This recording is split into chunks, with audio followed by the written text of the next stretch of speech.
Parcel கொண்டு வருவா சூர்யா?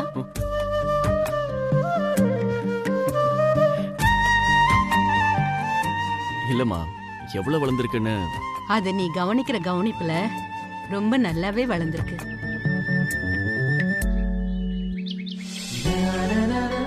சரிம்மா, நீங்க உள்ள வாங்க. வா.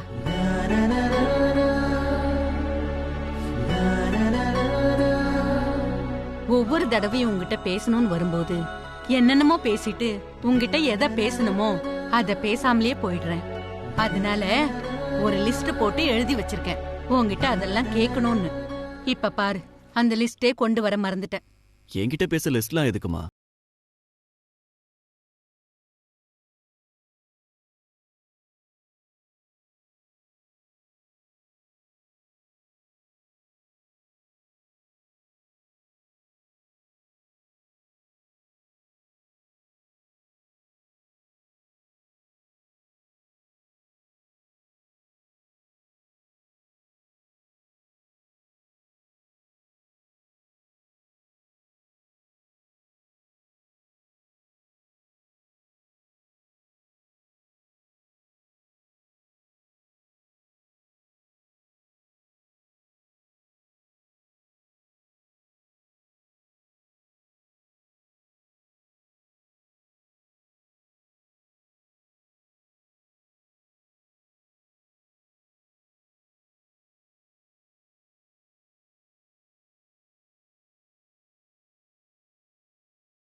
அனு, எக்ஸாம் முடிச்சதும் உனக்கு ஒரு சர்ப்ரைஸ் தரேன்னு சொல்லியிருந்தேனே, ஞாபகம் இருக்கா?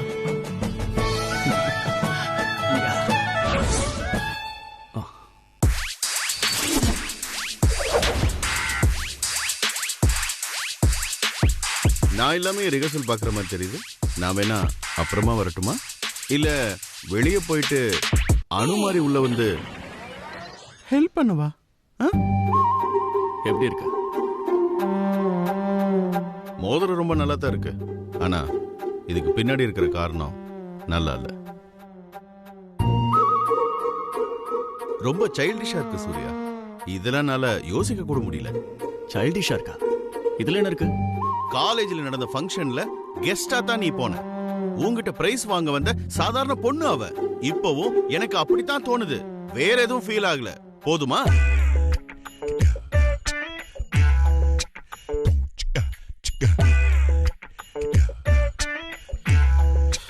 கண்ணு முன்னாடி என் ஃப்ரெண்ட் இப்படி அதல பாதாளத்தில் விழுகிறது என்னால சகிச்சுக்க முடியல சூர்யா. ஆபீஸ், வீடு, ரோடுன்னு எல்லா இடத்துலயும் செக்யூரிட்டி போட்டேன்.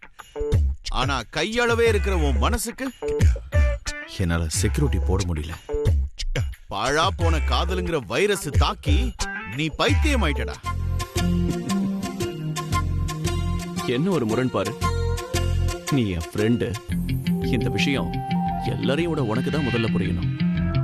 ஆனா நீ தான் எனக்கு எதிரா முதல் ஆளா வந்து நிக்கிற. எதிரில இல்லடா, பக்கத்துல நண்பனா நிக்கிறேன். அதனாலதான் உன்னை நான் எதிர்த்து பேசுறேன். என்ன சொன்ன? எனக்கு புரியலையா? அப்படியே நீ நினைக்கிற பத்தியா? அதுதான்டா உன் பைத்தியக்காரத்தனம். எனக்கு நல்லா புரிஞ்சதுனாலதான் சொல்றேன். இது வேண்டாம் சூர்யா, வேண்டாம். நான் ஒரு தப்பும் செய்யல பங்கஜ். டேய், முன்னாடி எல்லாம் நீ இப்படி பேசவே மாட்டேன். இப்ப உனக்குள்ளே கன்ஃபியூஷன் வந்திருக்கு. எது சரி எது தப்புன்னு இதெல்லாம் உனக்கே தெரிய மாட்டேங்குது சூர்யா. நீ குழப்பத்துல இருக்க, ஆனாலும் பிடிவாதம் பிடிக்கிற. அவ தான் வேணும் அப்படின்னு நிச்சயமா சொல்ற. அது சரியில்லை சூர்யா, ரொம்ப தப்பு. நான் அவளை காதலிக்க கூடாதுங்கிறதுக்கு ஏதாவது ஒரு காரணம் சொல்ல. வயசுன்னு சொல்லாத, அதை தவிர வேற சொல்லு. ஜஸ்ட் ஒரு காரணம், ஒரே ஒரு காரணம். அவளுக்கு உன் மேல இருக்கிறது காதல் இல்ல சூர்யா.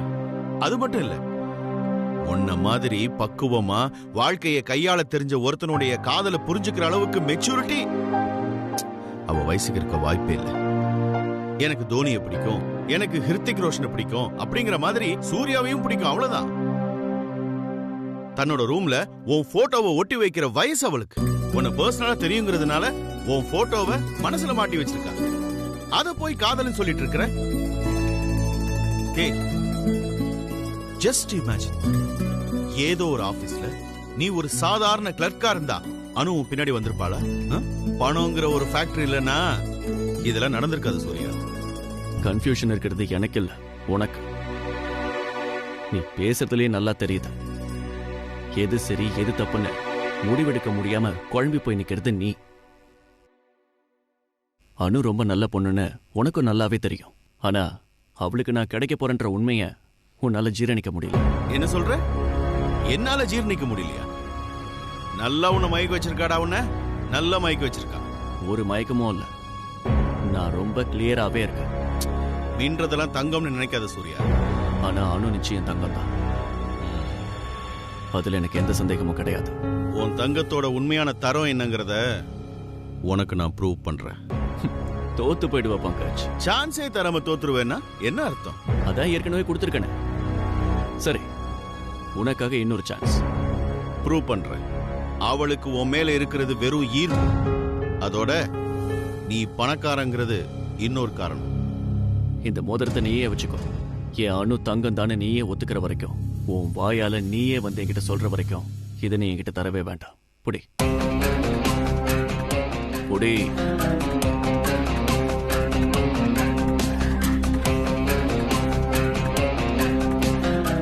ப்ரூவ் பண்றேன். பார்க்க தானே போறேன்.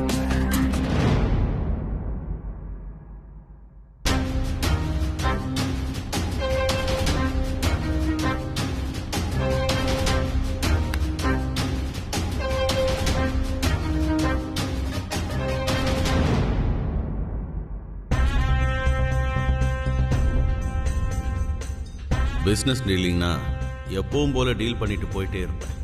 எவனையாவது மிரட்டணும்னா நம்ம வாயில பிஸ்டலை வச்சுட்டு தான் பேசவே ஆரம்பிப்பேன். ஆனா ஒரு பொண்ணுகிட்ட எப்படி பேசுறது? வார்த்தையை அளந்து கவனமா பேசுறது நமக்கு தான் வரவே வராதே. இப்ப என்ன பண்றது? டென்ஷன் ஆகாத பங்கஜ், நீ என்ன சொல்லணும்னு நினைக்கிறியோ அதை டைரக்டா சொல்லு, அவ புரிஞ்சுக்குவா.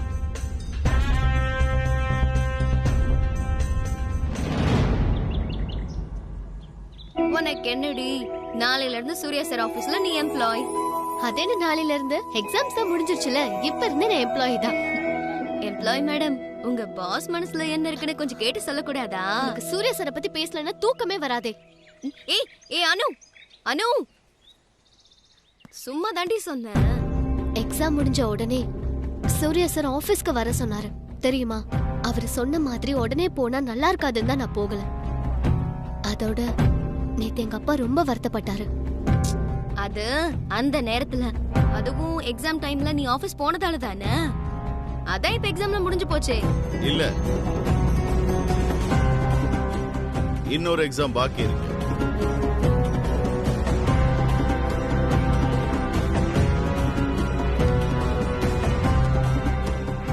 சார், இன்னும் ஒரு முக்கியமான பரீட்சை இருக்கு அனு மேடம். சார் நீங்க இங்க எப்படி இருக்கீங்க அனு மேடம்?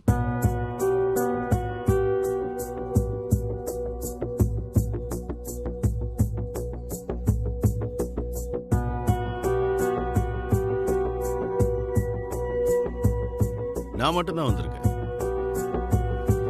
உங்ககிட்ட ஒரு முக்கியமான விஷயம் பேசணும், அதான் நானே வந்தேன். இது போன்ல பேசுற விஷயம் இல்ல, வேற எங்கேயாச்சும் வர வச்சு மீட் பண்ணி பேசலான்னு பார்த்தா அது நல்லா இருக்கா. அதான் நானே இங்க வந்தேன். பயப்படாதீங்க. உங்களால எனக்கு ஒரு சின்ன ஹெல்ப் ஆகணும். ஹெல்ப்பா? என்னாலயா? என்ன ஹெல்ப் சார்? சொல்றேன். உங்களால செய்ய முடியற ஒரு உதவிதான். பயப்படாதீங்க. எந்த வேலைனாலும் எல்லார்கிட்டையும் ஆர்டர் பண்ணி தான் எனக்கு பழக்கம். அது உங்க ஃப்ரெண்டுக்கே தெரியுமே.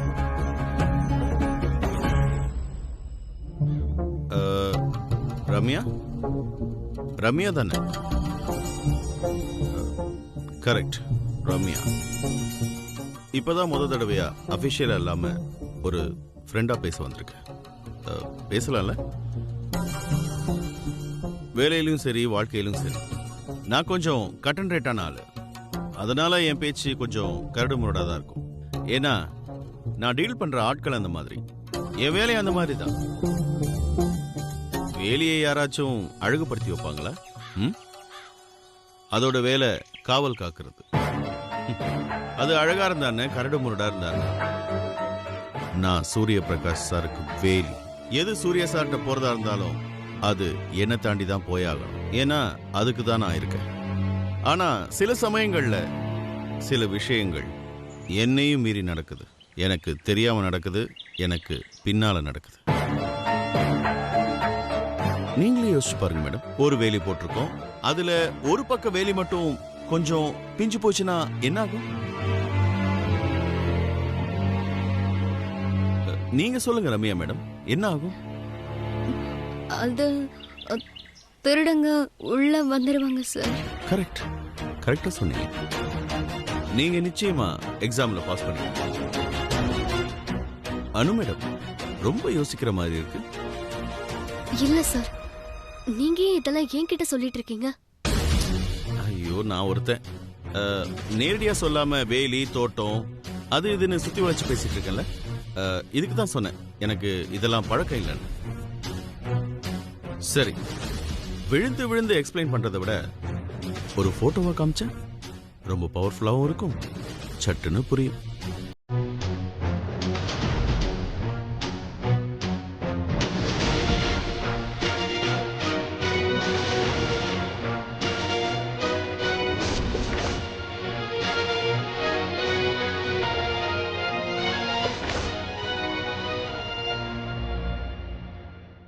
ஞாபகம் வருதா அன்னைக்கு சூர்யா சார் உங்களை கையை பிடிச்சி கூட்டிட்டு போனது?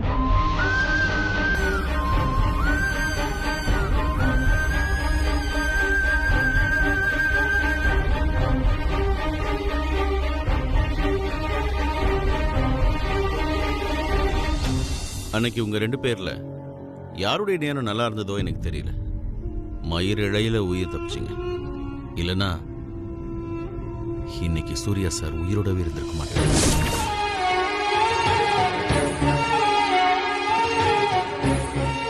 சூர்யா சார் லட்சக்கணக்கான உங்களுக்கு பிடிக்கும். அதே மாதிரி சில எதிரிகளும் இருக்காங்க. எதிரிகள்னா சும்மா போன்ல மிரட்டிட்டு பணம் வாங்கிட்டு போற ஆட்கள் கிடையாது, ஆளையே போட்டு தள்ளுற கேங்.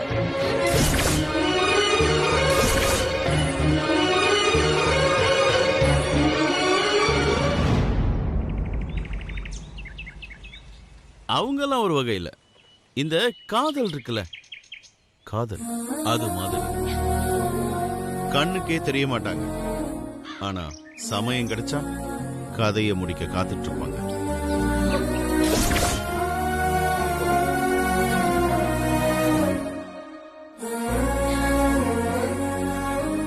கூட குறைய ஆயிருந்ததுன்னா பிரஸ், சோசியல் மீடியா எல்லாமே அலறி இருக்கும். அவ்வளவு ஏன், கவர்மெண்ட் வரைக்கும் இந்த விஷயம் பெரிய இஷ்யூவா இருக்கு. சூரிய பிரகாஷ் அவருடைய நிறுவனத்தில் வேலை பார்க்கும் அனுவை பார்க்க சென்ற போது டேஷ் டேஷ் டேஷ் அசம்பாவிதம் நடந்தது. கேட்க உங்க வீட்டுல ரொம்ப சந்தோஷப்படுவாங்கல்ல. இவ்வளவு நேரம் ஒரு ஃப்ரெண்டா தான் நான் உங்களுக்கு சொன்னேன். ஆனா இப்போ Pankaj, the personal secretary of Surya பிரகாஷா சொல்றேன். இனிமே சூர்யா சாரை பார்க்கறது, அவர் கூட இப்படி வெளியே சுத்துறது, இது எதையுமே வச்சுக்காதீங்க. அவ்வளவு ஏன், நோ பர்சனல் கால்ஸ். புரியும்னு நினைக்கிறேன். அனு மேடம், உங்களை பகடக்காயா பயன்படுத்தி சூர்யா சாரை கொல்றதுக்கு சில பேர் தயாரா இருக்காங்க. அவங்களுக்கு சான்ஸ் கொடுத்துறாதீங்க. உங்களால சூர்யா சார் உயிருக்கு ஆபத்து வரணுமா?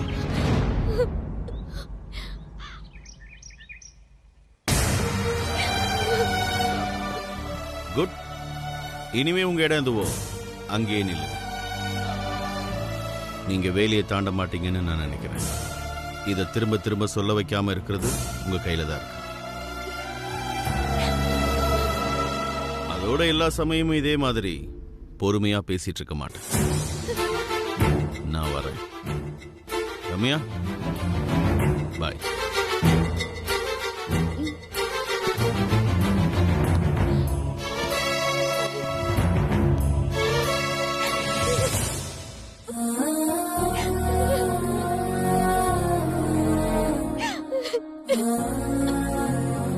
அனு, அனு, அழாத அனு.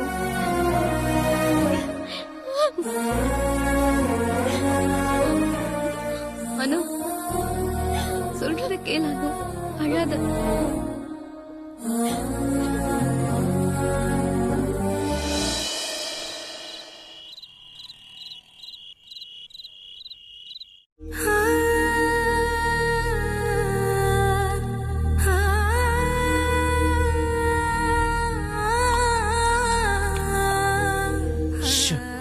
இப்பதான் நினைச்சேன் என்னடா காணுமேன்னு. அப்புறம் தான் ஞாபகம் வந்துச்சு இன்னைக்கு சம்பள நாளாச்சேன்னு.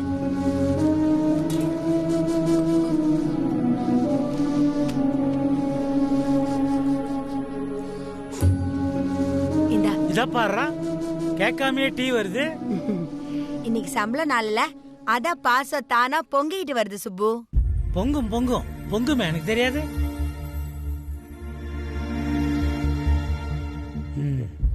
இந்தா.